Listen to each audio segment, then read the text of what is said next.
وحدہ لا شریک لہ والصلاۃ والسلام علی من لا نبی بعدہ۔ گزشتہ سبق میں ایک حدیث مبارک کے تحت بات آئی تھی کہ پوچھا یا رسول اللہ، کیا اس خیر کے بعد، اس شر کے بعد خیر ہوگا؟ نہ، اللہ کے نبی صلی اللہ علیہ وسلم فرمایا کہ فتنے ہوں گے، تو پوچھا اس کا علاج کیا ہوگی، حفاظت کیا ہوگا، ہم بچیں گے کیسے؟ آپ نے فرمایا تھا السیف، تلوار۔ اس کا مصداق ذہن میں رکھ لیں کہ بعض محدثین فرماتے ہیں السیف سے مراد صدیق اکبر رضی اللہ تعالیٰ عنہ کا زمانہ ہے، یعنی یہ بتایا کہ جو ارتداد کا فتنہ ہوگا، اس ارتداد کے فتنے کا حل وہ تلوار ہوگی، جس طرح کہ ابو بکر صدیق رضی اللہ تعالیٰ عنہ نے ارتداد کا فتنہ ختم فرمایا ہے اور آپ نے تلوار کے ذریعے ختم فرمایا۔ مزید اس پر انشاءاللہ بعد میں آ جائے گی۔ کتاب الفتن کی حدیث نمبر 25۔ عن عبداللہ بن عمر رضی اللہ عنہما قال كنا قعودا عند النبی صلی اللہ علیہ وسلم فذكر الفتن فاکثر فی ذکرها حتى ذکر فتنة الاحلاس۔ حضرت عبداللہ بن عمر رضی اللہ تعالیٰ عنہ فرماتے ہیں کہ ہم رسول اکرم صلی اللہ علیہ وسلم خدمت میں بیٹھے تھے، آپ نے چند ایک فتنوں کا ذکر کیا، فاکثر فی ذکرها، اور آپ نے بہت زیادہ تذکرہ فرمایا، فتنوں کا بہت زیادہ، یہاں تک کہ آپ نے فتنۃ الاحلاس کا تذکرہ فرمایا۔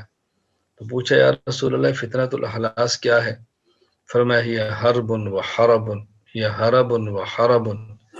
حرب یہ گولہا، اس سے مراد ہے ایک دوسرے سے دوڑنا، اور حرب کا معنی ہے مال کو چھیننا، یعنی آپس میں نفرت اور عداوت ایسی ہوگی کہ ایک دوسرے سے دوڑیں گے، الگ تھلگ ہوں گے اور ایک دوسرے کا مال چھینیں گے۔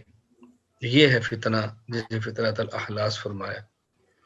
یہ فتنۃ الاحلاس کا مصداق کیا ہے؟ حضرت شاہ ولی اللہ محدث دہلوی رحمۃ اللہ علیہ کی رائے یہ ہے کہ اس فتنۃ الاحلاس سے مراد وہ فتنہ ہے جو حضرت معاویہ رضی اللہ تعالیٰ عنہ کے دور کے بعد پیش آیا۔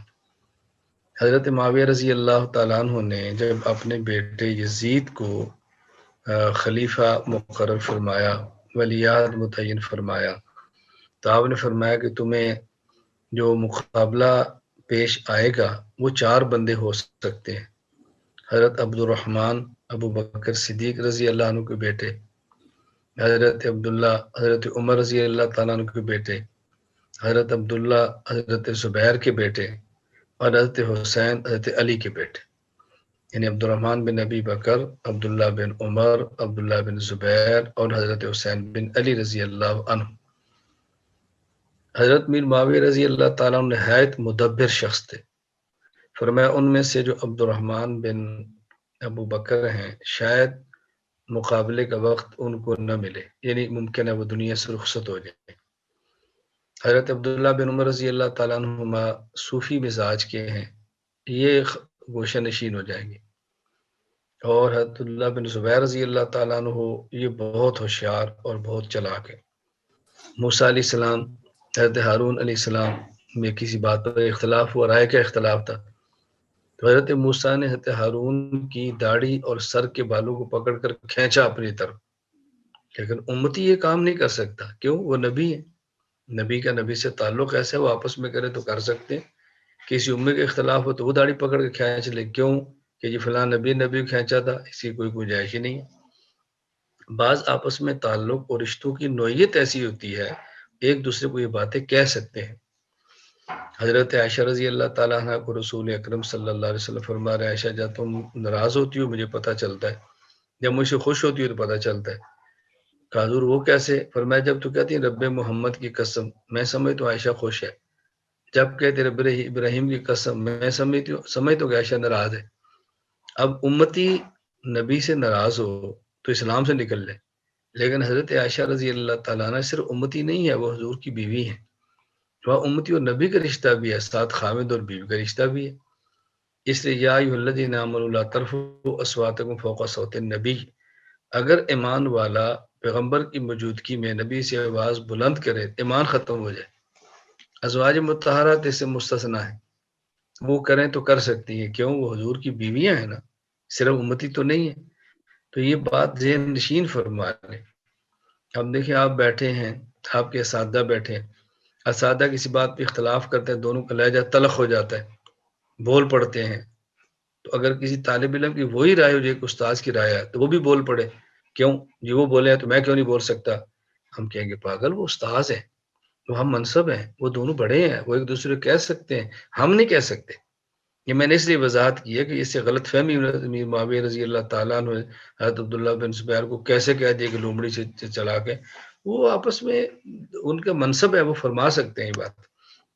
اور فرماتا ہے چوتھے حضرت حسین ہیں، ان کی رسول اللہ صلی اللہ علیہ وسلم سے قرابت رشتہ داری ہے، تو یزید اس کا ذرا خیال کرنا. جیسے امیر معاویہ رضی اللہ تعالیٰ عنہ نے فرمایا ویسے ہی ہوا. عبد الرحمن بن ابی بکر تو فوت ہو گئے، ان کو زمانے نہیں پایا.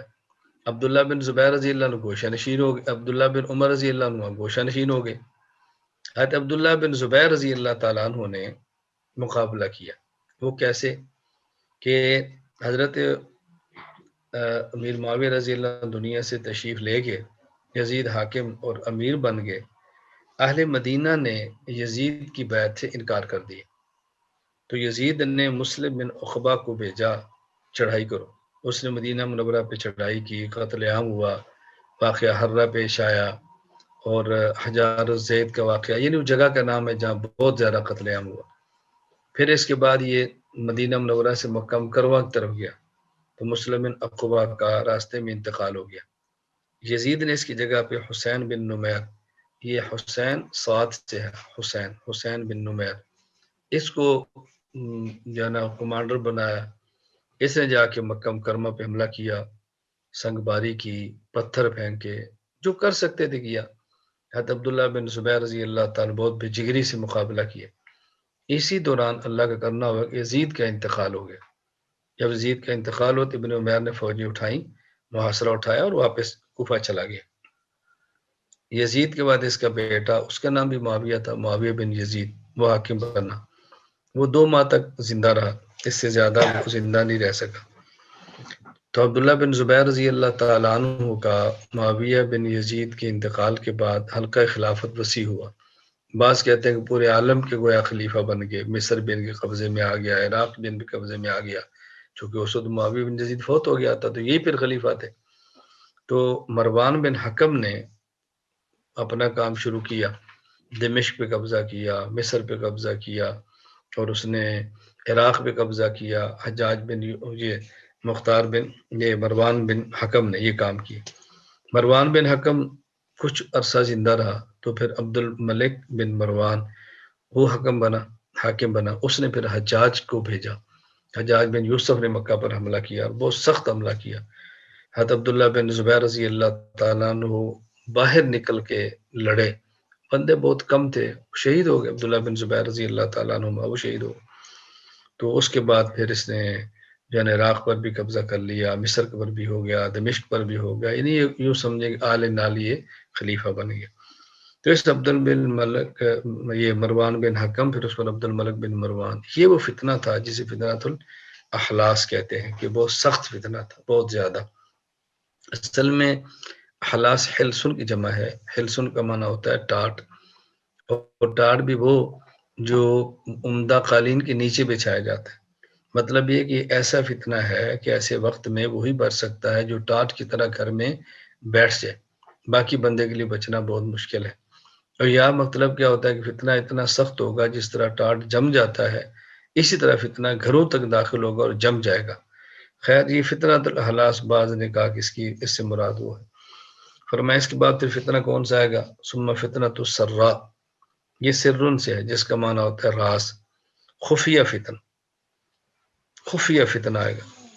اور یہ ایسا عجیب فتنہ ہوگا کہ دخنها من تحت قدمی رجل من اہل بیتی، اس کا جو دھواں ہوگا یہ اٹھے گا کہاں سے؟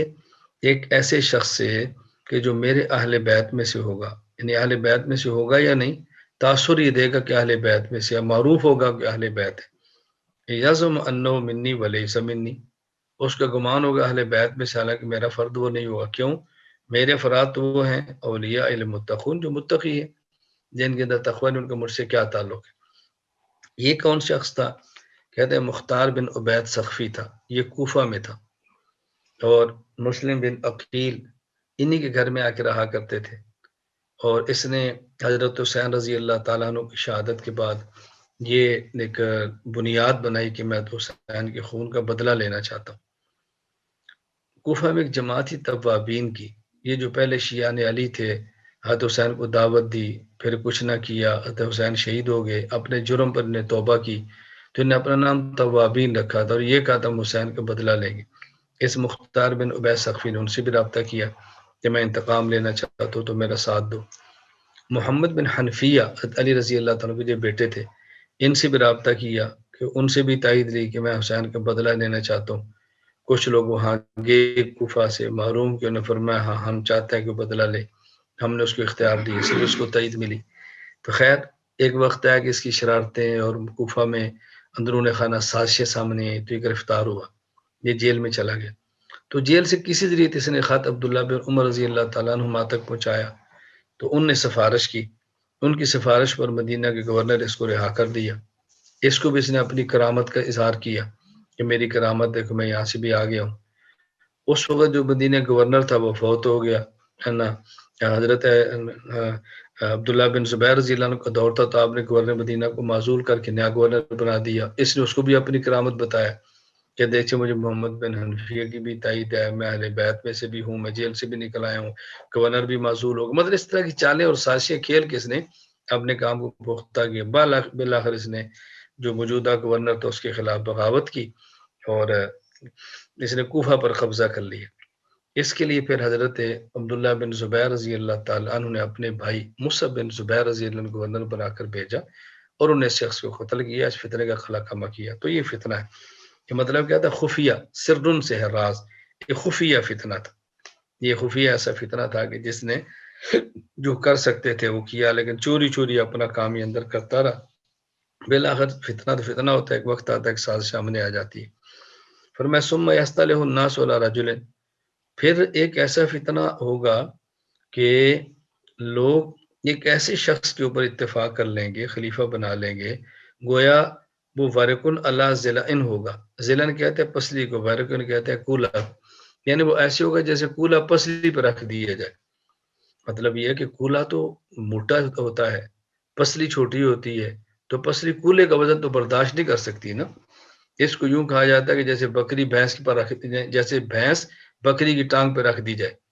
تو اب یہ ایک محاورات ہوتے ہیں، اللہ کے نبی نے ایک محاورہ استعمال کیا، یعنی ایسے شخص کو خلیفہ بنا لیں گے کہ جو ایسے ہوگا جیسے کولا پسلی پر ہوتا ہے، یعنی اس کا اہل نہیں ہوگا، نالائق ہوگا، وہ بوجھ اٹھا نہیں سکے گا، لیکن خلیفہ بنا لیں گے۔ تو اس شخص کے بارے میں آپ نے ذکر فرمایا۔ اس سے مراد کیا ہے؟ حضرت شاہ ولی اللہ رحمہ اللہ کی رائے ہے کہ اس سے مراد وہ مروان بن حکم کا فتنہ ہے، یہ نہ اہل تھا، نہ لائق تھا، غیر مدبر تھا، اس کا فتنہ ہے۔ اگر یہ مراد ہو تو اس پر ایک سوال ہوگا، وہ یہ کہ سما تراخی کے لیے، تو اس سے معلوم ہوتا ہے کہ یہ مروان بن حکم کا فتنہ بعد میں ہوگا، اور یہ مختار سقفی کا پہلے ہوگا۔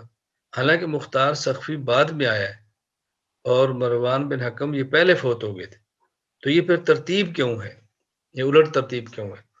بعض حضرات کہتے ہیں کہ الفاظ میں ترتیب تبدیل ہوئی ہے لیکن مراد یہی ہے، تاخیر میں ہو جاتا ہے، ترتیب بدلی ہے، مراد یہ ہے۔ لیکن میں سمجھتا ہوں کہ اگر یہاں سما تفخیم کے لیے لے لیا جائے تو پھر اس پر اشکال نہیں رہتا، یعنی آپ صلی اللہ علیہ وسلم نے اصل تو یہ فرمایا کہ فتنۃ الاحلاس ہوگا، فتنۃ السرا ہوگا، اور یہ فرمایا ثم یصطلح الناس، یہ سما تفخیم کے لیے، ہاں اور وہ فتنہ بھی ہوگا، میرا لہجہ سمجھے، یہ سما تفخیم کے لیے آپ نے فتنۃ الاخلاص ہوگا، اس پر فتنۃ السرا ہوگا۔ اچھا وہ درمیان میں یاد رکھو، ایک وہ فتنہ ہوگا کہ جس میں لوگ ایسے شخص کو بنائیں گے جو بہت نالائق ہوگا۔ تو بس اوقات اہم بات کو بعد میں ذکر کر دیا جاتا ہے اس کی تفخیم کے لیے، یعنی اس کا بڑا پن بتانے کے لیے۔ تو اگر یہ کہہ لیں تو پھر اشکال کوئی نہیں رہتا، ترتیب بھی نہیں تبدیل ہوتی، اور ہمارے عرف میں اس طرح استعمال کیا جاتا ہے اس کو۔ ثم فتنۃ الدحیمہ، یہ میری اپنی رائے ہے جو میں نے آپ خدمت میں پیش کی ہے، غلط ہو تو اللہ تعالیٰ مجھے معاف فرمائے۔ ثم فتنۃ الدحیمہ، پھر آپ نے فرمایا کہ دحیمہ کا فتنہ ہوگا۔ یہ دحیمہ یہ دہما کی تصغیر ہے، اس سے مراد ہے سخت سیاہ. 100% کسی فتنے کے بارے میں نہیں کہہ سکتے یہی فتنہ ہے. بعض حضرات کی رائے یہ ہے، حضرت شاہ ولی اللہ رحمہ اللہ کے اس سے مراد وہ فتنہ ہے جو عباسی آخری خلیفہ معتصم باللہ کا دور تھا. القمی شیعہ اس کا وزیر تھا. انہوں نے چنگیز خان کے پوتے ہلاکو خان کو دعوت دی کہ آپ بغداد پہ چڑھائی کرو اور آپ ان کی حکومت کو چھینو، ہم تمہارے ساتھ ہیں.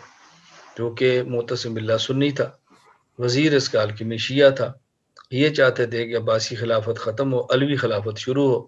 اس کی انہوں نے ساری ساز باز کی، اور بہت سارے جو ان کے خبیث قسم کے روافظ تھے انہیں خطوط لکھے کہ ہماری کتب کے اندر لکھا ہوا ہے کہ تتاری خاندان کا بندہ آئے گا جو بغداد پہ قبضہ کرے گا، ہمیں لگتا ہے وہ تم ہو، حملہ کرو.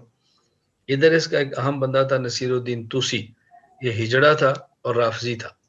نصیر الدین توسی، اس نے بھی اس کو شہ دلائی. تو ایسی خیر چیزیں جمع ہوئی کہ جس کے بعد یہ ہلاکو آیا اور اس نے حملہ کیا.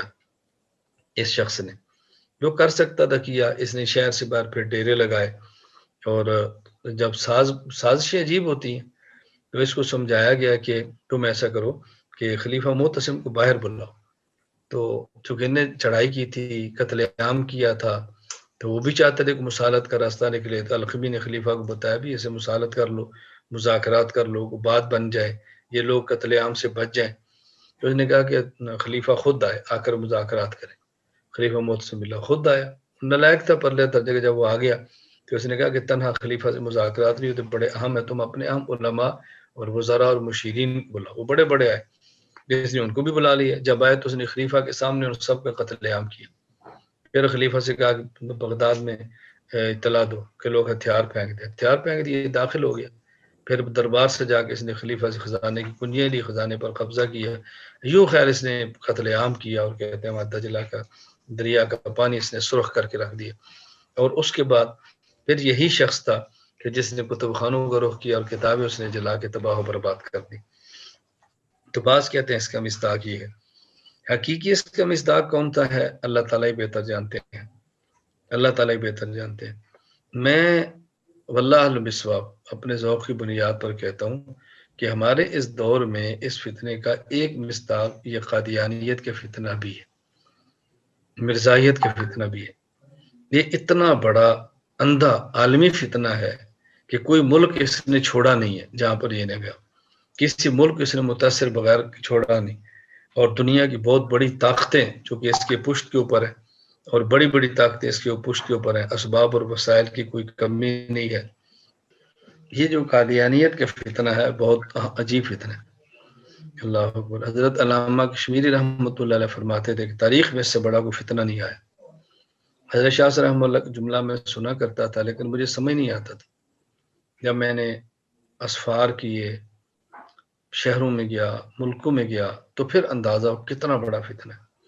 آپ اندازہ فرمائے میں سندھ میں گیا ہوں، اور اللہ تعالیٰ حفاظت فرمائے ایسے ایسے علاقے، یہ بارڈر تھر پار کر جہاں پہ آگے انڈیا شروع ہو جاتا ہے. وہاں ایک ان کا مرکز تھا غالباً 74 یا 54 ایکڑ کا.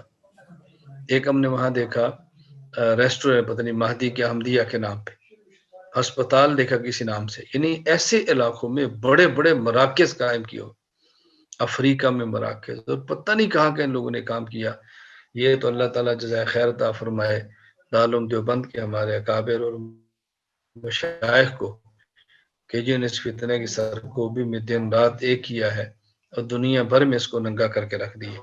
اب دیکھیں نا، کلمہ بھی پڑھ رہے ہیں، اذان بھی دے رہے ہیں، قرآن بھی پڑھ رہے ہیں، نمازیں بھی پڑھ رہے ہیں، پگڑیاں داڑیاں بھی ایسی ہیں.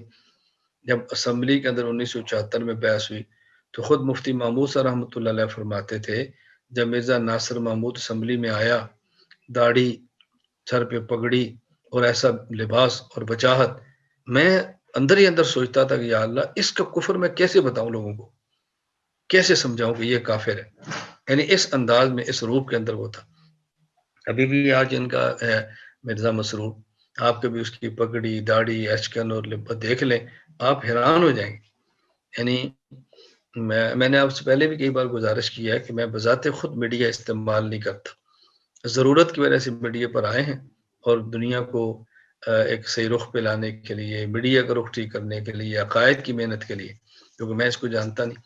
کافی سال پرانی بات ہے، میرا خیال ہے شاید 12 سال ہو گئے یا 13 سال ہو گئے ہوں گے. میں دبئی گیا تو دوست کے گھر میں تھا، تو اس نے مجھے چینل لگا کے دیا، ایک مسلم 1 اور مسلم 2 غالباً اس طرح تھا. تو میں اس وقت چونکہ چینلوں کو بھی نہیں جانتا تھا، اس کی میں نے شکل بھی نہیں دیکھی تھی. آپ یقین کریں کہ کتنی دیر تک پروگرام چلتا رہا اور میں نہیں سمجھ پایا کہ پروگرام کن کا ہے. یعنی بظاہر کوئی ایسی بات ہی نہیں ہو رہی، قرآن کریم کی تلاوت ہو رہی ہے، نعتیں پڑھی جا رہی ہیں، اخلاقیات پہ بیان کیا جا رہا ہے، خواتین پردے کے ساتھ آئی ہیں، مرد آگر بیٹھے ہیں، سوالات کیے جا رہے ہیں. تو میں نہیں سمجھ پایا یہ کون ہے.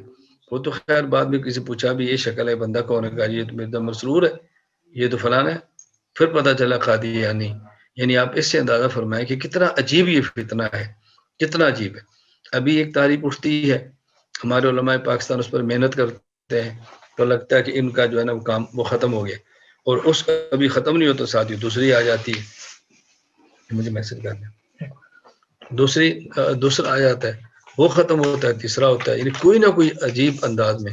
ابھی پرسوں پھر خبر چل رہی ہے، اللہ بہتر جانتا، مجھے نہیں پتا ٹھیک ہے یا نہیں، کہ پھر اقلیتی ایک سیٹ ان کو دی ہے اور اقلیتی کمیٹی میں پھر شامل کر لیا گیا، اقلیتی کو دینے کی منظوری ہو گئی ہے. اللہ تعالیٰ ہماری حفاظت فرمائے ان تمام فتنوں سے. بہرحال بعض رات کی رائے اپنی اپنی ہوتی ہے. میں سمجھتا ہوں کہ شاید یہ فتنہ قادیانی فتنہ تو ہیما ہو. پوری دنیا میں ایسا کوئی علاقہ نہیں بچا ہوگا جہاں تک اس خبیث کا فتنہ نہ پہنچا. اور یہ مطلب فتنہ کیوں کھڑا کیا گیا ہے، اس کا پس منظر کیا ہے، میں کبھی پھر اس پر بات کروں گا کہ ظاہر کیا ہوتا ہے اور اندر کیا چیز ہوتی ہے. یصبح الرجل فیہا مؤمنا ویمسی کافرا. یہ فتنہ دہیما کے دور میں ایک ایسا دور ہوگا کہ ایک شخص صبح کو مومن ہوگا اور شام کو کافر ہوگا، حتیٰ کہ لوگوں کے بالکل 2 خیمے بن جائیں گے، 2 شہر ہو جائیں گے. فستات ایمان اللہ نفاق فی و فستات نفاق اللہ ایمان فی. ایک ایسا خیمہ جس کے اندر نفاق اور ایمان نہیں، اور ایک ایسا نفاق ہے جس کے اندر ایمان نہیں. فَإِذَا كَانَ ذَلِكَ فَانْتَظِرُوا الدَّجَّالَ مِنْ يَوْمِهِ أَوْ مِنْ غَدِهِ. جب یہ دن آ جائے تو پھر انتظار کرو دجال کی، وہ آج آیا یا کل آیا، آج آیا کل آیا.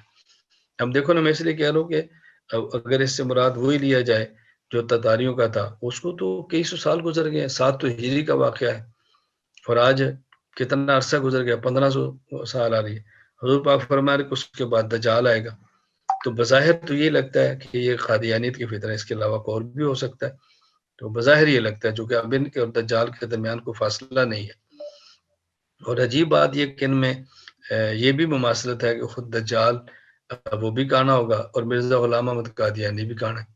یہ ذرا کم کانا ہے، وہ زیادہ کانا ہوگا. یہ خبیث تھوڑا سا کم اس سے بڑھ کر ہوگا. یعنی کہ آپس میں مشابہت بھی ایسی ہے بھی اسی طرح. اور جس طرح دجال ہے بالکل یہودیت کا فرد ہے، یہ بھی بالکل یہودیت نہیں تو عیسائیت کا فرد ہے، انہی کا چربہ ہے، وہی لوگ ہیں. واللہ علم بالصواب. یعنی ان قرائن کی بنیاد پر میں ہی سمجھتا ہوں فتنۃ الدہیمہ کا مصداق ممکن ہے قادیانی فتنہ ہو. اللہ تعالیٰ ہم سب کی حفاظت فرمائے اور اللہ تعالیٰ فتنوں سے ہمیں محفوظ رکھے. کتاب الفتن کی حدیث نمبر 26.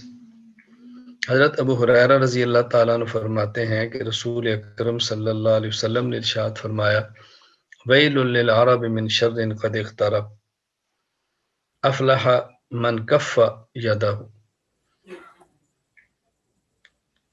بربادی اور تباہی عربوں کی ایک شر سے ہے جو بہت قریب آ رہا ہے. کامیاب وہ ہوگا جو شخص اس دور میں اپنے ہاتھ کو روک لے گا. اس شر سے کون سا شر مراد ہے؟ بہت محدثین کی رائے کے سے مراد حضرت عثمان غنی رضی اللہ تعالی عنہ ہے. حضرت عثمان غنی رضی اللہ تعالی عنہ کی جو شہادت اور اس دور کا جو فتنہ اور وہ شر تھا جس کے نتیجے میں عثمان غنی رضی اللہ تعالیٰ شہید ہوئے، شاید یہ وہ ہے. اور بعض کہتا ہے تو حسین رضی اللہ تعالیٰ عنہ کے دور کا وہ شر جس کے نتیجے میں تو حسین رضی اللہ تعالیٰ عنہ شہید و مراد وہ ہے. بعد وہ ہو تب بھی عربوں کے اندر تھا، یہ ہو تب بھی عربوں کے اندر تھا. تو جو حضرت عثمان غنی رضی اللہ تعالیٰ عنہ کے دور میں پیدا ہونے والے فتنے سے خود کو بچا گئے، اپنے ہاتھ کو روکا، عثمان کے خون کے اندر ان کا ہاتھ رنگین نہیں ہوا، وہ کامیاب ہے. اسی طرح حسین رضی اللہ تعالیٰ عنہ کے دور میں جن کا ہاتھ بچ کے ان کے ہاتھ ان کے خون سے رنگین نہیں ہوئے، وہ بھی محفوظ ہو گیا، افلاح نجات پا گئے۔ کتاب الفتن کی حدیث نمبر 27، حضرت مقداد بن اسود رضی اللہ تعالیٰ عنہ فرماتے ہیں میں نے رسول اکرم صلی اللہ علیہ وسلم یہ فرماتے سنا، ان السعید لمن جنب الفتن، ان السعید لمن جنب الفتن۔ یہاں بات سمجھے کہ رسول اکرم صلی اللہ علیہ وسلم فرمایا کہ سعید، سعادت مند، خوش قسمت، نیک بخت وہ ہے کہ جن کو فتنوں سے بچایا۔ اللہ اکبر۔ رسول اکرم صلی اللہ علیہ وسلم کیا استعمال فرمایا؟ جنبا، باب تفعیل اور فعل مجہول، ماضی مجہول، کیا لفظ ہے؟ جنبا۔ یہ نہیں فرمایا خوش قسمت وہ ہے کہ جو فتنے سے بچا، خوش قسمت وہ ہے جس کو فتنے سے بچا لیا گیا۔ معلوم ہوا کہ فتنوں سے انسان خالص اللہ کے فضل اور کرم ہی سے بچتا ہے، اپنی چلاکی سے نہیں بچتا، خالص اللہ کے کرم سے بچتا ہے۔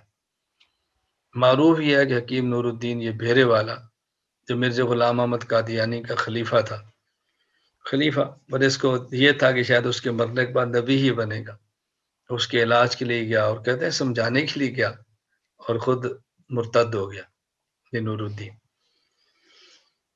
خوش قسمت وہ انسان ہے، اس لیے کبھی بھی اپنے آپ کو چلاک نہ سمجھو، کبھی خود کو ہوشیار نہ سمجھو، کبھی خود کو ایسا نہ سمجھو کہ میں بہت بلا ہوں۔ اللہ تعالیٰ ہم سب کی حفاظت فرمائے۔ حضرت موسیٰ علیہ السلام کے مقابلے میں جو جادوگر آئے تھے 70,000، ان کے بارے میں القی السحرۃ سجدا، وہ جادوگر سجدے میں گرے نہیں، ان کو سجدے میں گرا دیا گیا۔ بعض مفسرین فرماتے ہیں کہ وہ موسیٰ علیہ السلام کی لباس کی طرح لباس پہن کر آئے تھے، اللہ تعالیٰ کو ان کا لباس وہ پسند آ گیا، موسیٰ علیہ السلام کی شکل صورت اختیار کرنا، تشبہ، تو اللہ تعالیٰ نے ان کو توفیق عطا فرما دی اور وہ سجدے کے اندر گر گئے۔ تو وہاں القی السحرۃ سجدا، ان کو سجدے میں گرا دیا گیا۔ یہاں فرمایا جنبا، نیک بخت ہے جن کو فتنوں سے بچا لیا گیا۔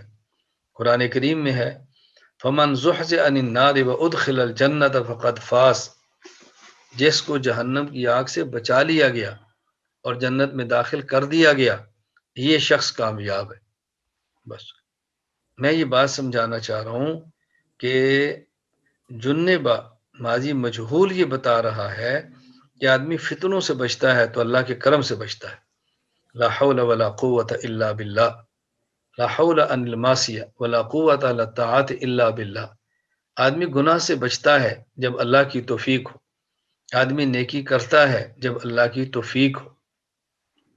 ہم اذان کا جواب دیتے ہیں، کبھی آپ نے غور فرمایا اللہ اکبر مؤذن کہے تو سننے والا کہ اللہ اکبر، اشہد ان لا الہ الا اللہ مؤذن کہے تو سننے والا کہ اشہد ان لا الہ الا اللہ، اشہد ان محمد الرسول اللہ مؤذن کہے تو سننے والا کہ اشہد ان محمد الرسول اللہ، حی علی الصلاۃ مؤذن کہے تو سننے والا کہ لا حول ولا قوت الا باللہ۔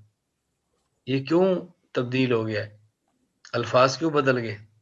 اس لیے کہ پہلے آدمی زبان سے کہتے ہیں اللہ سب سے بڑا ہے، پھر زبان سے کہتے ہیں حضور صلی اللہ علیہ وسلم اللہ کے رسول ہیں، زبان سے گواہی دے رہے ہیں اللہ کی توحید اور پیغمبر کی رسالت کی۔ زبان سے باتیں کہنی آسان ہے، عمل کرنا مشکل ہے۔ تو انسان کہتا ہے اللہ آپ سب سے بڑے ہیں، اے اللہ آپ ہمارے معبود ہیں، اے اللہ ہمارے محمد اللہ کے رسول ہیں۔ اب کیا کریں؟ خواہش کو چھوڑیں، ان کی بات مانیں، اب پتہ چلے۔ اپنی خواہش چھوڑیں، اللہ کے حکم مانیں، اب پتہ چلے۔ مشکل ہے نا؟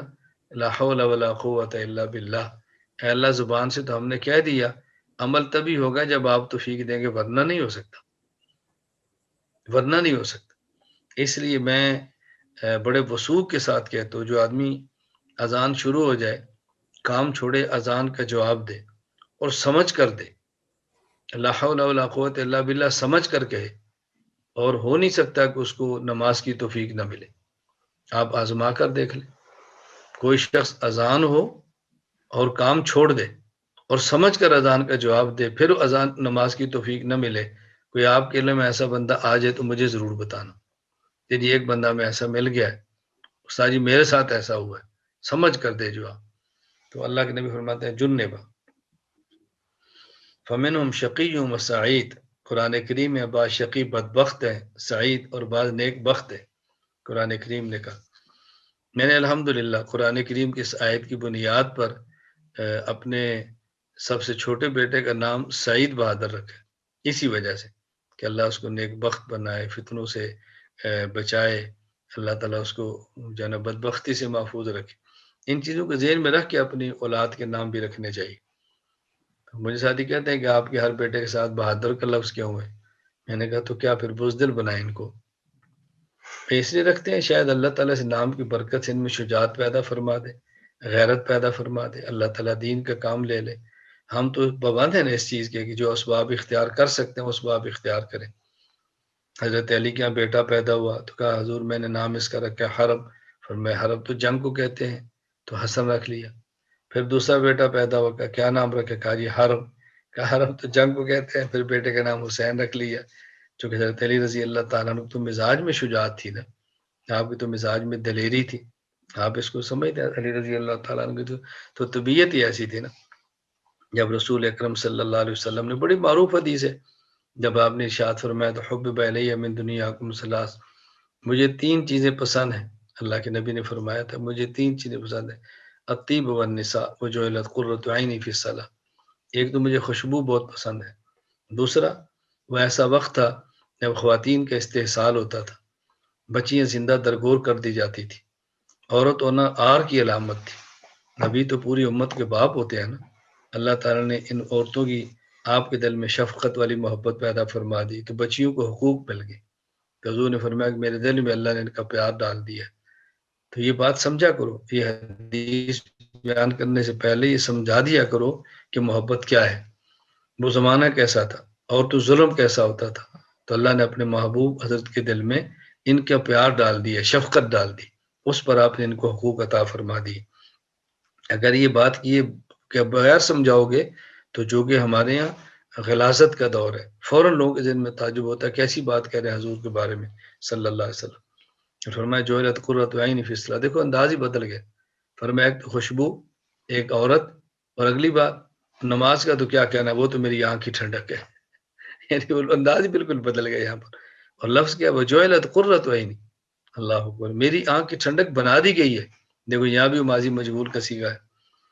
تو صدیق اکبر رضی اللہ تعالیٰ نے اپنی پسند بتائی، عمر نے اپنی بتائی، عثمان نے اپنی بتائی، چلیے اپنی بتا لیں. صدیق اکبر کی عجیب پسند ہی، خیر بات پھر لمبی ہو جاتی ہے. ابوبکر صدیق رضی اللہ تعالیٰ نے کیا فرمایا تھا، انہوں نے کہا حبب الی من الدنیا ثلاث، مجھے بھی 3 چیزیں بہت پسند ہیں. اللہ اکبر، کیا ان کی پسند ہے؟ النظر الی وجہ رسول اللہ، آنکھ صدیق کی ہو، چہرہ حضور کا ہو، بس دیکھتا ہی رہو دیکھتا ہی رہو. میں اس پہ تفصیل نہیں کرتا چونکہ یہ میرا خاص ذوق ہے. صدیق اکبر رضی اللہ تعالیٰ نے بس میرے ذوق کا حصہ ہے. میں کیا بتاؤں اس پر آپ آگے. وہ انفاق مالی امر رسول اللہ، بس حکم حضور کا ہو اور مال میرا ہو. ان تکون ابنتی تحت رسول اللہ، بیٹی میری ہو، شوہر اللہ کے نبی ہو، بس میری خواہش. یہ بات پہ کیسے سمجھاؤں؟ خیر پھر کبھی اس پر آدمی بات کرے. صدیق نے 3 خواہشیں کیوں فرمائی تھی؟ حضرت عمر نے کیا فرمایا، حبب الی من الدنیا ثلاث، کہ مجھے بھی 3 چیزیں بہت پسند ہیں، الامر بالمعروف والنہی عن المنکر وصوب الخلق. عمر کا اپنا ذوق تھا، امر بالمعروف ہو، نہی عن المنکر ہو، اور پرانے کپڑے، یہ مجھے بہت پسند ہے. حضرت عثمان غنی کا اپنا ذوق تھا، کہ حبب الی من الدنیا ثلاث، مجھے بھی 3 چیزیں بہت پسند ہیں. عثمان غنی کا اپنا مزاج تھا. نمبر 1 فرمایا طعام و شیبان، بھوکے آدمی کھانا کھلانا، کسوۃ العریان، جو غریب ہو اس کو کپڑے پہنانا، وتلاوت القرآن، اور قرآن کریم کی تلاوت کرنا. حضرت علی نے فرمایا تھا کہ مجھے 3 چیز پسند ہے، حبب الی من الدنیا ثلاث، جو میں سنانا چاہتا ہوں. حضرت علی نے فرمایا ان میں کیا تھا؟ فرمایا ضرب بالسیف، تلوار کے ساتھ جہاد کرنا مجھے بہت پسند ہے، یہ تھا. اکرام الضیف، مہمان نوازی مجھے بہت پسند ہے. والسیف والصوم فی السیف، اور گرمی کے روزے مجھے بہت پسند ہے. ہم ایسے نالائق کے سردی میں بھی نہیں رکھتے. حضرت علی فرماتے ہیں میں گرمیوں کے روزے رکھوں مجھے بہت پسند ہے. تو میں یہی کہہ رہا تھا، وہ حرب سے بات یاد آئی کہ علی رضی اللہ تعالیٰ کا اپنا ذوق تھا، وہ تو بس مزاج تھا علی رضی اللہ تعالیٰ. کہاں آپ میدان میں نکلے ہیں، رسول اللہ صلی اللہ علیہ وسلم کے ساتھ ہے، اور مرحب مقابلے کے اندر ہے، اور وہ خبیث ایسے شعر پڑھتا ہوا نکلا، قد علمت خیبر انی مرحب شاکی الصلاح بطل مجرب یذ الحروب اقبل طلحب، کہتا ہے پورا خیبر جانتا ہے میرا نام مرحب ہے، قد علمت خیبر انی مرحب شاکی الصلاح بطل مجرب، ہتھیار بند ہوں، پہلوان ہوں، تجربہ کار ہوں، یذ الحروب اقبل طلحب، جب جنگیں آتی ہیں تو میں آپ کے شعلے بڑکا دیتا ہوں۔ وہ نکلا ادھر، پھر حضرت عامر آئے، فرمایا قد علمت خیبر انی عامر شاکی صلاح بطل مغامر، خیبر جانتا ہے میرا نام بھی عامر ہے میں بھی تجربہ کار ہوں، ناڑی ہم بھی نہیں ہے۔ حملہ کیا اس خبیث پر، تلوار چوٹی تھی، وہ بچ گیا، اپنی تلوار گھٹنے پر لگی تو عامر شہید ہو گئے۔ کچھ لوگوں نے باتیں کی کہ دیکھو عامر اپنی تلوار سے مارا گیا، حضور صلی اللہ علیہ وسلم فرمایا کرتے تھے، فرمایا نہیں اللہ اس کو دوہرا اجر دے گا۔ دیکھو ایک اجر تو شہادت کا ہے، ایک لوگوں کی باتیں کرنا کا۔ جو شخص دین کا کام کرے، لوگ اس کے خلاف بکبک کریں، اس کو دوہرے اجر ملتے ہیں، کام کرنے کا، ایک باتیں سننے کا۔ تو میں ساتھی کہتا ہوں بھی الحمدللہ، اللہ کا شکر ہے، میں کام بھی کرتا ہوں، باتیں بھی سنتا ہوں اور جواب نہیں دیتا، جواب نہیں دیتا، جواب نہیں دیتا۔ کوئی کہتا ہے پیسہ بہت ہے اور ہمارا مسئلہ ہی پیسہ ہے، کوئی کہتا ہے یہ ایجنسیوں کا اٹاؤٹ ہے اور ہمارا مسئلہ ہی ایجنسی ہے۔ میں نے کہا جی اللہ کی شان ہے۔ تو خیر اللہ پھر دوہرے اجر دیتے ہیں۔ پھر حضرت علی رضی اللہ تعالیٰ نکلے تلوار لے کر، حضرت علی فرماتے ہیں انا الذی سمتنی امی حیدر کلیس غابات کریہ المنظر وفیہم بالسائکیل السندر۔ کیا ذوق تھا صحابہ کرام کا رضی اللہ تعالیٰ جو ہے۔ شجاع اور غیرت مند بنو، غیرت یہ بزدلی ختم کرو، مردوں کی طرح بیٹا جی، مردوں کی طرح یہ زنانہ نظام ختم کرو۔ انا الذی سمتنی امی حیدر، فرمایا میں وہ شخص ہوں جس کی ماں نے اس کا نام شیر رکھا ہے، حیدر شیر کو کہتے ہیں۔ انا الذی سمتنی امی حیدر کلیس غابات کریہ المنظر، عام شیر نہیں، جنگل کا شیر ہوں، یہ پالتو نہیں جو سرکس کے اندر ہوتے ہیں، میں جنگل کا شیر ہوں۔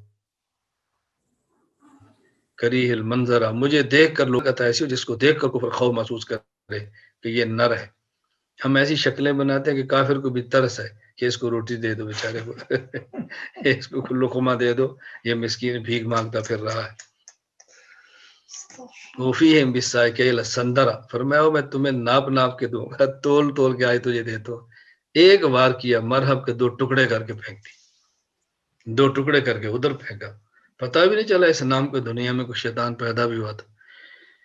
میں اس لیے کہتا ہوں بیٹا غیرت پیدا کرو، غیرت۔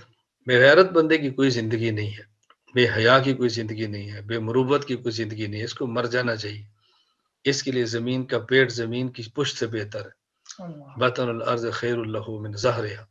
یہ بھی کوئی مرد ہے پھر عالم ہے، جس کے اندر غیرت نہ ہو، جس کے اندر شجاعت نہ ہو، جس کے اندر دینی حمیت نہ ہو، جس کے اندر مروت نہ ہو۔ میں تو کہتا ہوں جس کے اندر سخاوت نہ ہو، یہ بھی کوئی مولوی ہے۔ بخیل بھی کوئی مولوی ہوتا ہے، کوئی بے غیرت بھی مولوی ہوتا ہے، کوئی بے حیا بھی عالم ہوتا ہے۔ کیا نبی پاک کے وارث ہے، رسول اللہ صلی اللہ علیہ وسلم کے وارث بن کے جیو، نسبت کا خیال کرو، نسبت کا دیکھنا اللہ کیسے نوازتا ہے۔ میں کس درد کے ساتھ تمہیں سمجھاؤں بیٹا، کس درد کے ساتھ سمجھاؤں، نسبت کا حیا کرو، دیکھنا اللہ کیسے نوازتے۔ اللہ تعالیٰ محروم نہیں رکھتے، یاد رکھنا اللہ تعالیٰ محروم نہیں کرتے، بس ہماری اپنی کوتاہی، ہم بہت جلدی ہتھیار پھینک دیتے ہیں، بہت جلدی بیٹھ جاتے ہیں، بس ایسا نہیں ہوتا، جرأت اور شجاعت اپنے اندر پیدا کرو۔ خیر آگے فرمایا وَلَمَنْ ابتلی فصبر، اب یہ تو لام پر فتح ہوگا، اس کا تعلق پچھلی بار کے ساتھ ہے۔ ان سعید لمن جنب الفتن، ان سعید لمن جنب الفتن، ان سعید لمن ابتلی فصبر، جس شخص کو فتنوں سے بچا لیا وہ بھی نیک بخت ہے۔ ہاں آزمائش کے اندر مبتلا ہوا لیکن صبر کر لیا، یہ بھی خوش بخت ہے، یہ بھی خوش بخت ہے، اس کے لیے بھی سعادت ہے، اس کے لیے بھی سعادت ہے، اللہ کے نبی فرما رہے۔ اور یا یہ بھی ہو سکتا ہے کہ لام کے اوپر مطلب زیر ہو، لام کے اوپر زیر ہو۔ اچھا ایک مفہوم اس کا یہ بھی ہے، ایک مفہوم یاد رکھنا اس کا یہ بھی ہے کہ وہ شخص جس کو مبتلا کیا گیا فصبر، پھر اس نے صبر کیا فواہن، تو اللہ کے اس پر خوشی کا اظہار ہے، خوشی ہے ایسے شخص کے لیے، خوش بختی ہے اس کے لیے بھی، یعنی پس اس کے لیے بھی مبارک بادی ہے، اس کے لیے بھی سعادت ہے۔ بات سمجھ آ گئی؟ ان سعید لمن جنب الفتن، نیک بخت ہے وہ جس کو فتنوں سے بچا لیا گیا، اور جو فتنے کے اندر مبتلا ہوا پھر صبر کیا، فواہن، بس اس کے لیے بھی خوشخبری ہے، یہ بھی اس کا مستحق ہے، یہ بتانا مقصود ہے۔ اور یا لام کے اوپر فتح ہو تو اس کا ایک معنی یہ بھی ہو سکتا ہے یہاں پر عبارت معذوف ہو، فواہن یہ مستقل آگے یعنی لمن ابتلی فصبر، یہاں بات ختم ہوگی۔ نیک بخت ہے وہ جو فتنوں سے بچایا گیا، نیک بخت ہے وہ جو فتنوں کے اندر مبتلا ہو لیکن صبر کیا۔ فرمائے فواہن، ہاں افسوس اس آدمی پر ہے کہ جو فتنوں کے اندر مبتلا ہوا اور صبر نہ کر سکا، اس کے لیے بہت افسوس ہے، وہ بہت خطرے کی بات ہے۔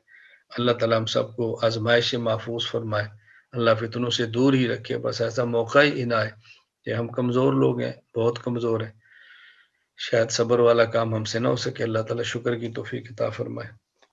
کتاب الفتن کی حدیث نمبر 28، حضرت ثوبان رضی اللہ تعالیٰ عنہ فرماتے ہیں رسول اللہ صلی اللہ علیہ وسلم نے فرمایا اذا وسع السيف في امتی لم يرفع عنها الى يوم القیامہ، فرمایا جب ایک مرتبہ میری امت میں تلوار چل گئی تو پھر قیامت تک یہ تلوار نیام میں نہیں آئے گی۔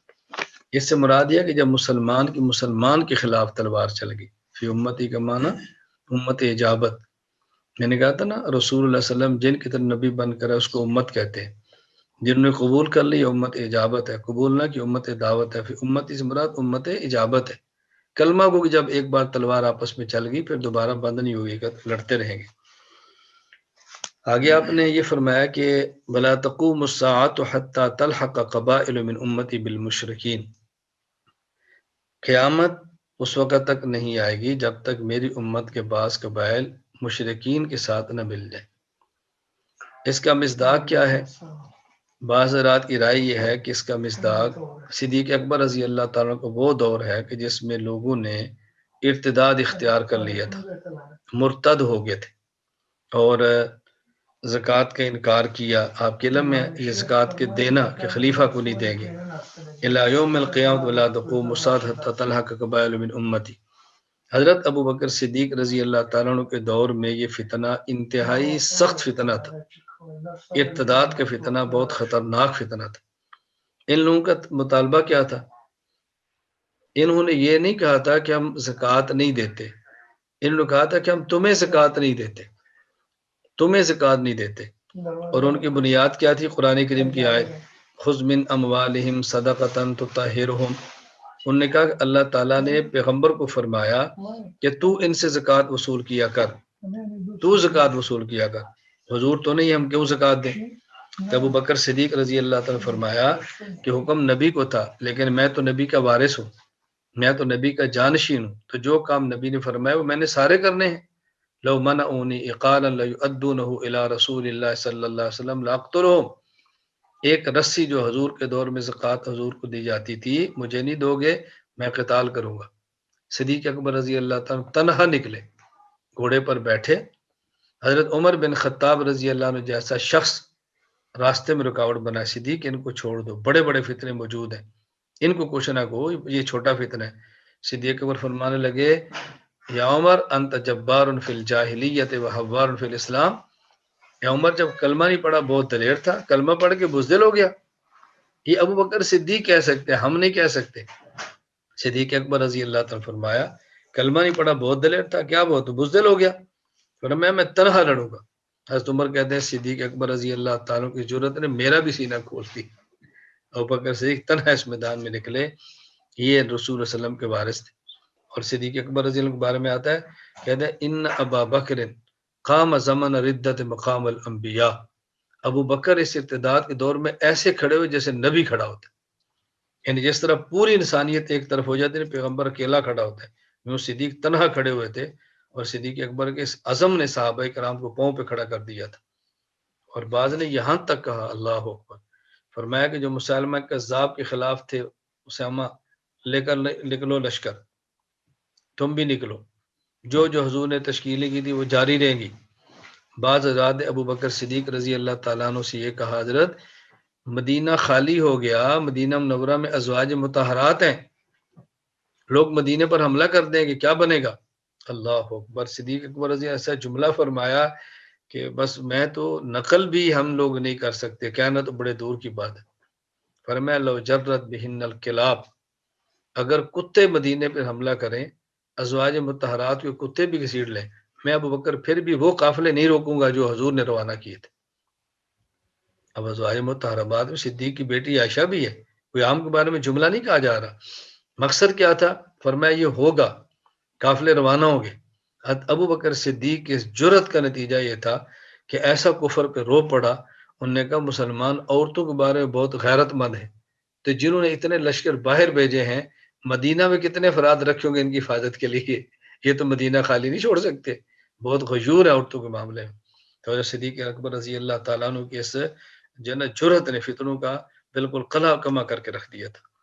تو بعض کہتے ہیں یہ اسے مراد ہے، کوئی بھی مطلب ہو سکتا ہے، بعد میں اور بھی ہو سکتا ہے شرک کا ارتکاب کریں، بعض نے اس کا مصداق اس کو قرار دی۔ رسول اکرم صلی اللہ علیہ وسلم کے صحابہ میں سے سب سے بڑے عالم ابو بکر صدیق تھے۔ حضور کے صحابہ میں سب سے زیادہ دلیر ابو بکر صدیق تھے، سب سے زیادہ سخی ابو بکر صدیق تھے، سب سے زیادہ قربانی دینے والے ابو بکر صدیق تھے۔ ان کی مثال تاریخ نہیں پیش کر سکتی، یہ کہ ایسا شخص اللہ پاک نے رسول اللہ صلی اللہ علیہ وسلم کو عطا فرمایا تھا۔ تو فرمایا جو کام کیے ہیں وہ تو میں سارے کروں گا۔ یہاں گاؤں میں میں جب آیا شروع میں، تو ایک دکان پر میں گیا تو وہاں جماعت الدعوہ کا ہفتہ روزہ پڑا ہوا تھا۔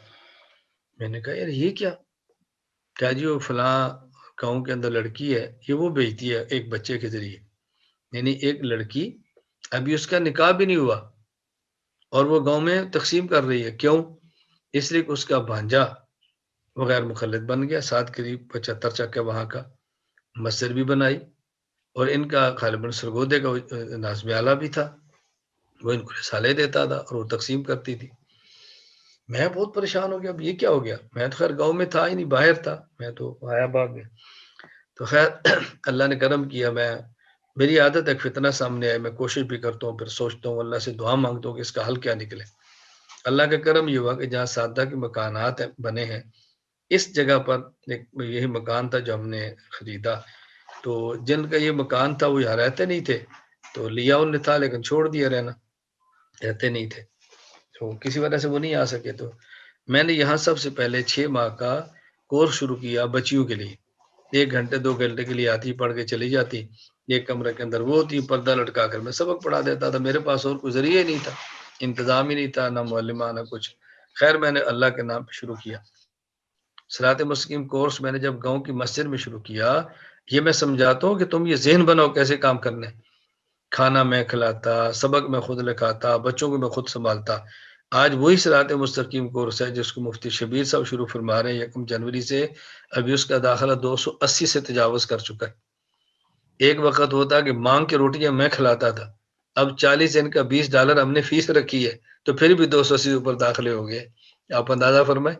اور ملکوں کے لوگ، اور عام نہیں، یعنی بعض مدارس کے بیرون کے استاد الحدیث اس کے اندر ہے، میرے پاس میسج آتے ہیں نا، بڑے بڑے علماء اس کے اندر بیٹھے ہیں اس صراط مستقیم کورس کو کرنے کے لیے۔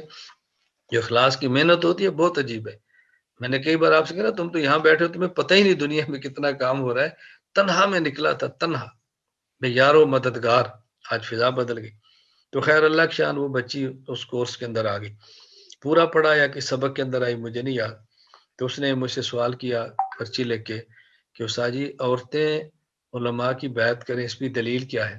میں نے کہا یا ایھا النبی اذا جاءک المؤمنات یبایعنک علی ان لا یشرکن باللہ شیئا، اللہ نے قرآن کریم میں اپنے پیغمبر سے فرمایا جب بیعت کریں یہ 6 شرطیں اور ان کو بیعت کر لو، ان خواتین کو بیعت کرو ان 6 شرطوں کے ساتھ۔ یا ایھا النبی اذا جاءک المؤمنات یبایعنک علی ان لا یشرکن باللہ شیئا، شرک نہ کرے، ولا یسرقن، چوری نہ کرے، ولا یزنین، زنا نہ کرے، ولا یقتلن، اولاد قتل نہ کرے، ولا یاتین ببہتان، بہتان نہ لگائے، اور ولا یسین فی معروف، اور آپ کی ہر بات ماننے، فبایعہن واستغفر لہن، اللہ بیعت کرے، ان سے معافی مانگی اللہ سے۔ اس نے کہا نہیں استاد جی میں پوچھ رہی ہوں کہ عالم کی بیعت کرے، اس پہ دلیل کیا ہے؟ شاباش شاباش دو ان اغیار کو جن لوگوں نے یوں محنت کی ہے، عورتیں یوں تیار کی ہے، محنت کیسے ان لوگوں نے کی ہے دیکھو۔ کہا میں پوچھ رہی ہوں کہ عالم سے بات کرے، آپ دلیل دے رہے ہیں نبی سے بات کرے، اور نبی سے بات کرے اس کی تو میں قائل ہوں، عالم سے بات کرے اس پر دلیل پیش کرے۔ میں نے کہا دیکھو بیٹی، جب رسول اللہ صلی اللہ علیہ وسلم کے دور میں مسجد نبی میں نماز پڑھانی ہوتی تو مصلی پر کون تھے؟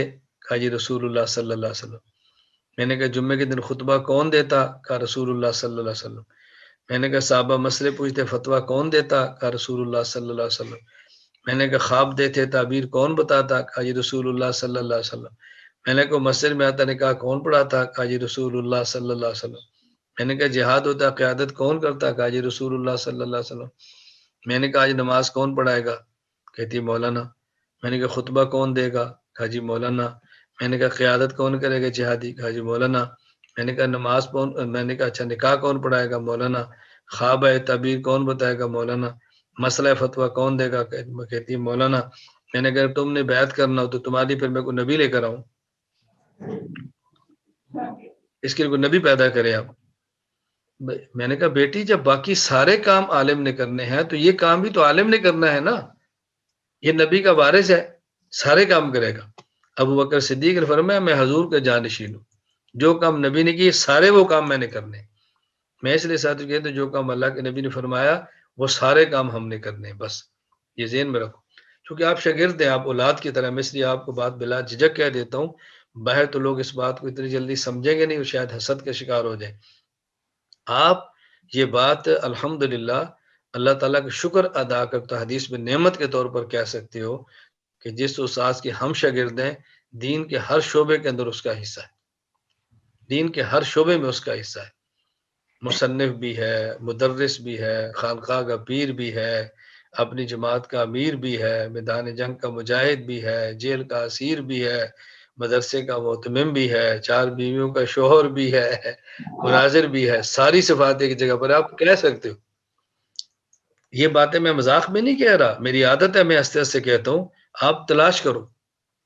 میں قطر میں ایک ساتھی مجھے ملنے کے لیے آئے تو مجھے کہنے لگے مولانا صاحب میں نے ایک بات پوچھنی، میں نے کہا فرمائے۔ آپ بس اوقات میں ایسی بات کہہ دیتے ہیں کہ میرے اندر یہ خوبی ہے یہ ہے، میں نے کہا چلو میں نہیں کہتا، تم بتا دو کسی بندے کی خوبیاں ہیں، تم بتا دو۔ کہا جی نہیں ہے۔ میں نے کہا کس کے اندر ہے؟ کہا جی آپ کے اندر ہے۔ تو میں نے کہا اما بنعمت ربک حدث کا مطلب کیا ہوتا ہے؟ مجھے آپ بتاؤ۔ یہ تمہیں کیسے شک پڑا کہ میں شہرت کے لیے کہہ رہا ہوں؟ تمہیں کیسے شک پڑا کہ میں عجب کے لیے کہہ رہا ہوں؟ تمہیں کیسے شک پڑا کہ میں تکبر کے لیے کہہ رہا ہوں؟ صبح زن کا مریض تو ہے اور اشکال تجھے میرے اوپر ہو رہے ہیں۔ قرآن کہتا ہے ان بعض الظن اسم، قرآن کہتا ہے ان بعض الظن اسم، گمان کا بعض بھی، گمان بدگمانی کا بعض بھی جرم ہوتا ہے۔ یہ آپ کا اشکال دور ہو جانا چاہیے۔ عام طور پہ اشکال کیا ہوتا ہے؟ قرآن کہتا ہے ان بعض الظن اسم، کہ بعض بدگمانیاں گناہ ہے، تو کیا بعض بدگمانیاں پھر گناہ نہیں ہوگی؟ ہم نے کہا نہیں، ترجمے میں غلطی ہو رہی ہے۔ بعض الظن اسم کا معنی یہ ہے کہ بدگمانی کا ایک حصہ ہو وہ بھی گناہ ہے، تو پورا بدگمان ہونا کتنا بڑا جرم ہوگا؟ تو سارے اشکال ختم ہو گئے۔ ہم فقیروں کا ترجمہ لوگے اشکال ہی مٹ جائیں گے۔ یہ دیہات کے اندر خالص مال ملتا ہے، بات سمجھی؟ عام طور پہ الجھن ہوتی ہے نا کہ بعض گمان گناہ ہے تو بعض گمان گناہ نہیں ہوگے۔ اب ہم کیا کہتے ہیں؟ مفہوم مخالف ہمارے یہاں معتبر نہیں ہوتا۔ سبحان اللہ یہ کیا جواب دیا ہے بھائی؟ ترجمہ ہی ایسا کرو۔ اللہ تعالیٰ بات سمجھا رہے ہیں کہ بدگمانی اتنا بڑا جرم ہے کہ اس کا چھوٹا سا حصہ بھی گناہ ہے، اور پورا بدگمان، پوری بدگمانی تو بہت بڑا جرم ہے، اس کا تو ایک ذرہ بھی قابل بہت بڑا جرم ہے۔ تو میں نے کہا یار مریض تو ہے اور اشکال میرے اوپر ہے۔ تو مجھے کہتے جی الحمدللہ۔ میں نے کہا میں بات اس لیے کہتا ہوں ہمارے کابر کے ذوق مختلف ہے۔ حضرت شیخ زکریا رحمۃ اللہ علیہ نے آپ بیتی خود لکھی ہے یا لکھوائی ہے؟ کہو نہ ریاکار ہے۔ مفتی رشید احمد رحمۃ اللہ، انوار رشید خود لکھوائی ہے، کون ریاکار ہے؟ اپنے حوالے لکھوانا اگر ریاکاری ہے تو حضرت شیخ الاسلام مولانا مدنی رحمۃ اللہ نقش حیات خود لکھی ہے، تو کون ہے وہ بھی ریاکار ہے؟ یہ کابر کا ذوق ہے، بعض اپنے حوال خود لکھوا دیتے ہیں، بعض کے حوال بعد میں لکھتے ہیں۔ میں اپنے حوال خود بتا رہا ہوں۔ بے ایک ایسا شخص ہے جو مصنف بھی ہے، مناظر بھی ہے، صحافی بھی ہے، مجاہد بھی ہے، اسیر بھی ہے۔ اور مجاہد وہ نہیں جہاد بن نفس والا، وہ نہیں مجاہد، وہ مجاہد جس کا معنی مقاتل ہے، وہ مجاہد حقیقی معنی، یہ تحریف والا مجاہد نہیں، محرف، غیر معول، غیر محرف، حقیقی وہ ہے مجاہد۔ اور مصنف بھی ہے، مدرس بھی ہے، پیر بھی ہے، جماعت کا امیر بھی ہے، 4 بیویوں کا شوہر بھی ہے، اور حاضر سرل بیویاں. یہ بھی نہیں بھائی ایک گئی تو دوسری. میں نے کہا ہے کوئی؟ کہتا ہے جی نہیں. تو میں نے کہا اگلی بات میں کہتا ہوں بیٹا بات اچھی طرح سن. عالم تھے. میں نے کہا مولانا آپ نے فون کیا اور آگے میں نے آپ کو ساتھ بٹھا لی، تمہیں اس لیے اشکال آ رہے. میں قطر آتا، تم فون کرتے، میں فون نہ سنتا. تم ملنا چاہتے میں ملاقات نہ کرتا. تم پورے ڈھنڈورا پیٹتے حضرت بہت بڑے آدمی ہیں، میں نے بہت کوشش کی لیکن رابطہ نہیں ہو سکا، بہت کوشش کی ملاقات نہیں ہو سکا. پھر تو بڑا ہی مان اور تجھے اب بھی اشکال پیدا ہو رہے ہیں. اشکال اس لیے پیدا ہو رہے ہیں کہ میں سب چیزوں کے باوجود تجھے ساتھ بٹھا کر چائے پلا رہا ہوں. تجھے میں ایسے رکھتا نا جیسے، تو مجھے کہتے جی ہاں مجھے بالکل بالکل مجھے بات سمجھ آ گئی. تو خیر میں بات یہاں سے چل رہا تھا بھی ہم نبی پاک صلی اللہ علیہ وسلم کے بارے سے، تو ہمارے ذمے ہے کہ ہم اس کام کو سنبھالیں، ہمارے ذمے ہے. تو مجھے صحافی سے بات یاد آئی. یہ میری کتاب ہے نا میرا پاکستان، تو لاہور اس کی تقریبا رونمائی تھی پریس کلب میں. تو ساتویں خواہش یہ تھی کہ کوئی صحافی بلا لیں. تو ہم نے بلا لی. ایک یہ پاکستان کے اخبار کے ہیں مدیر مجیب الرحمان شامی وہ تھے، اور دوسرے یہ اوریا مقبول جان، اوریا جان کیا یہ تھے. میرے دائیں طرف اوریا تھے اور بائیں طرف میرے مجیب الرحمان تھے، درمیان میں میں تھا. تو میں نے جب گفتگو شروع کی تو میں نے کہا میرے دائیں اور بائیں جانب صحافت کے وہ بادشاہ بیٹھے ہیں جن کے کالم مجھ سے کم اخبارات میں چھپتے ہیں. آپ کو سمجھ آئی؟ میں نے کہا میرے دائیں اور بائیں جانب صحافت کے وہ بے تاج بادشاہ بیٹھے ہیں جن کے کالم اخبارات میں مجھ سے کم چھپتے ہیں. یہ پھر بھی صافی ہے چونکہ داڑھی منڈے ہیں، اور میں اس لیے صافی نہیں کہ میرے چہرے پہ داڑھی اور سر پہ پگڑی ہے. یہ صافی ہیں کیوں؟ ان کی داڑھی نہیں ہے اور سر پہ پگڑی نہیں. اور میں کیوں صافی نہیں؟ سر پہ پگڑی اور چہرے پہ داڑھی اور ساتھ مولانا لکھا ہوا. لیکن الحمدللہ متاثر نہیں ہوتا. ہم وہاں بیٹھ کے بھی اپنی بات کہتے ہیں، وہاں بیٹھ. وہ بھی کوئی عالم ہے جو متاثر ہو. عالم ہوتا ہے جو مؤثر ہو، مؤثر ہو. اور یہ بات سمجھے نا، مؤثر سے مراد اغیار ہے، اپنے نہیں کہ تم اس پالی میرے لفظ کو سمجھو نا اور اپنوں کو متاثر کرنا شروع کر دو. استاد جی نے فرمایا تو بھی کوئی عالم ہے جو متاثر ہو. تو بھائی اگر مدرس اچھا ہے تو اسے متاثر ہونا کون سا جرم ہے؟ اچھے بزرگ ہیں ان سے متاثر ہونا کون سا جرم ہے؟ سخی کی سخاوت سے متاثر ہونا کون سا جرم ہے؟ یہ میں اغیار کے لیے باتیں کہتا ہوں کہ اپنوں کے لیے فٹ نہ کرنا. اپنوں کا معاملہ اور ہے، غیروں کا معاملہ اور ہے. شہداء نے پکارا ہے تم کو فردوس کے بالا خانوں سے، ہم راہ وفا میں کٹ آئے تمہیں پیار ابھی تک جانوں سے. کچھ کانٹے بھی چبھ جاتے ہیں اس جذبہ گلبوسی میں، اپنوں کے نشتر سہ لینا ٹکرانا فقط بیگانوں سے. یہ ہمارا ذوق، یہ ہمارا ذوق ہے. میں نے آپ سے کئی بار کہا نا، میں کیوں کہتا ہوں بیٹا تم کچھ نہ پڑھو، میرا ذوق لے کر چلے جاؤ، یہ میرا متخصص ہے. بس ساری فائلیں حفظ کر کے چلے جاؤ اور میرا ذوق نہ لے کر جاؤ، یہ ہمارا متخصص نہیں ہے. بس میری طرف نسبت نہ کیا کرو، کسی اور طرف کیا کرو. ہمارے ساتھ والے کو ہمارا مزاج اور ذوق سمجھنا چاہیے کہ یہ بندہ کیا کہتا ہے. اور میں اللہ سے بہت دعائیں مانگتا ہوں، یقین کرو اتنی مانگتا ہوں میں سوچ نہیں سکتا. میں آج بھی تہجد کے بعد خدا گواہ ہے تمہیں بتاتا ہوں، رو رو کر مانگتا ہوں اللہ علم بھی نہیں ہے، تقویٰ بھی نہیں ہے، پیسے بھی نہیں ہے، اسباب بھی نہیں ہے. ایک درد ہے وہ بھی آپ ہی نے دی ہے، کسی نے تو نہیں دیا، وہ بھی آپ نے دی ہے. تو اس درد کے لیے اللہ تو فضا بنا دے، افراد بھی دے دے، اموات بھی دے دے، بندوں کو متوجہ کرا دے. یہ جو ہمارے تخصص مولا بیٹھے ہیں اللہ ان کو پورے عالم کے لیے قبول فرما لے. یہ جو ہمارے کتب اساتذہ بچے پڑھ رہے ہیں اللہ تو ان کو قبول فرما لے. رو رو کے تمہارے لیے مانگتا ہوں، لیکن بیٹا میں جتنا بھی گھسیٹوں گا تب ہوگا جب آپ بھی تو آگے چلو نا. آپ ہینڈ بریک بھی لگا لو اور جب گاڑی کھینچے پھر فل بریک بھی لگا لو، اور پھر کوئی جی ہماری گاڑی چل کیوں نہیں رہی.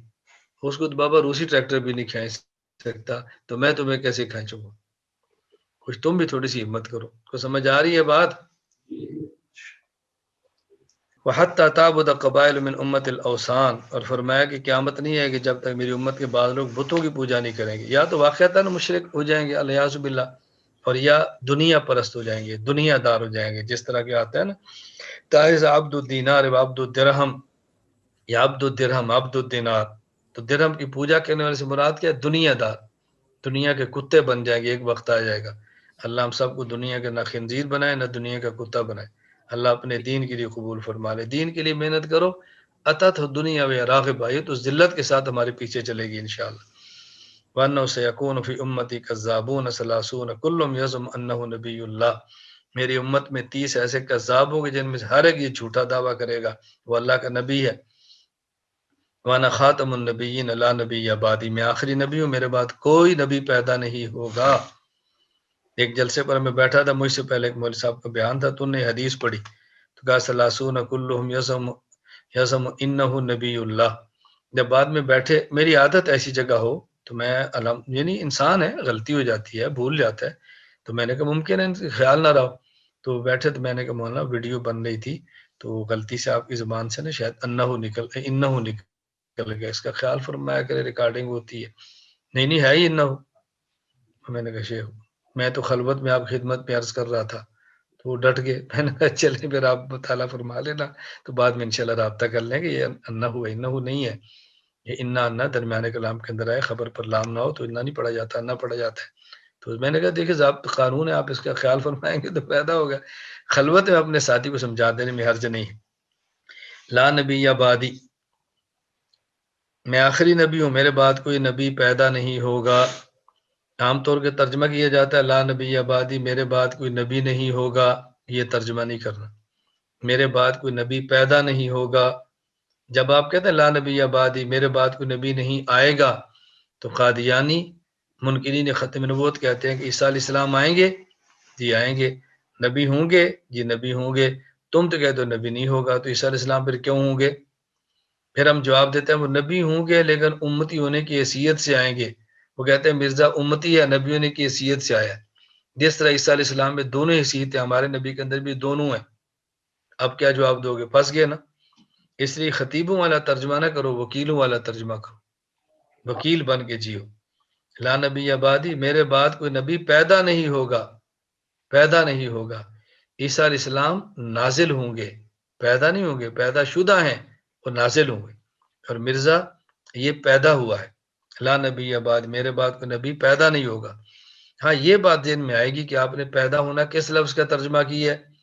ہم کہتے ہیں لا نفی جنس ہے، لا نفی جنس کیسا مبنی بر فتح ہوتا ہے، خبر اس کی مرفوع ہوتی ہے۔ نبی یہ مبنی بر فتح مفتوح ہے، اور بعد یہ خبر ہے مرفوع ہے، تو مرفوع تو نہیں ہے، اس پر تو زیر ہے۔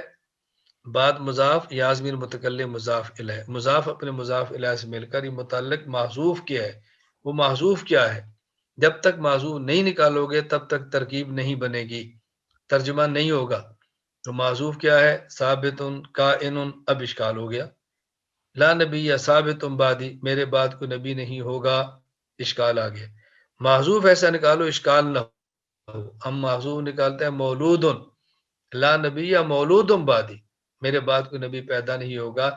جب تک معذوف نہیں نکالنا ترکیب نہیں ہونی۔ معذوف ثابت کا انہوں نکالو گے اشکال ہوگا، معذوف مولود نکالو گے کوئی اشکال نہیں ہوگا۔ لا نبی یا بعدی، میرے بعد کوئی نبی پیدا نہیں ہوگا۔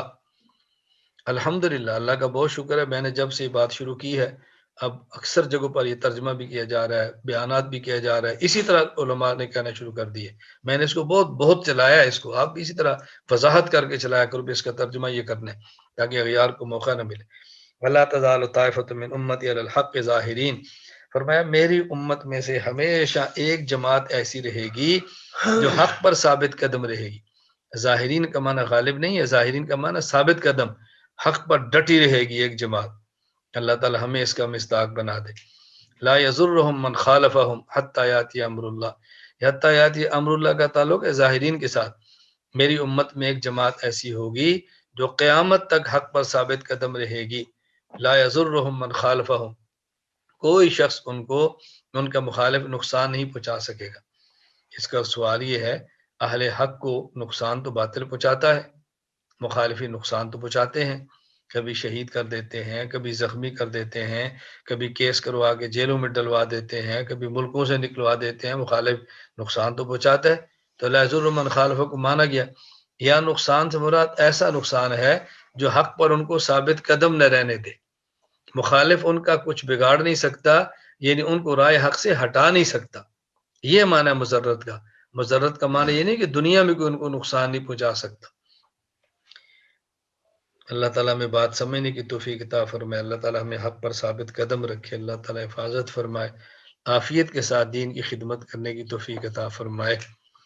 لا تزال طائفۃ من امتی، اس پر مجھے یاد ہے لا تزال افعال ناقصہ میں سے لا تزال کا معنی ہوتا ہے ہمیشہ، اس کا معنی ہمیشہ کیوں کرتے ہیں؟ لا کا معنی ہوتا ہے نہیں، نفی، اور زوال کا معنی بھی ہوتا ہے نفی۔ جب نفی کی نفی کریں گے تو دوام ہو جائے گا نا، اس لیے اس کا معنی ہمیشہ کرتے ہیں۔ ایک شاعر نے کہا تھا دو نفیوں سے مل کر بنتا ہے یار مثبت، دو نفیوں سے مل کر بنتا ہے یار مثبت، خدا کے واسطے تو بھی کہہ دے نہیں نہیں،